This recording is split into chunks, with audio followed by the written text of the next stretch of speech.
रुपिया में एक बेड़ा पनवा गुजर कैसे हुई है सजनवा। सास बिक जई है ससुर बिकी जई है, सास बिकी जई है ससुर बिकी जई है, बिक जई है ननदो नागिनवा गुजर कैसे हुई है सजनवा। रुपिया में एक बिड़ा पनवा गुजर कैसे हुई है सजनवा। जेठ बिकी जई है जेठानी बिकी जई है, जेठ बिकी जई है जेठानी बिकी जई है, बिक जई है ननदो नागिनवा गुजर कैसे हुई है सजनवा।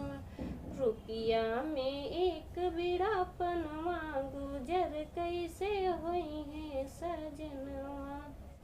देवर बिकी जई है देवरानी बिकी जई है, देवर बिकी जई है देवरानी बिकी जई है, बिक जई है ननदो नागिनवा गुजर कैसे हुई है सजनवा।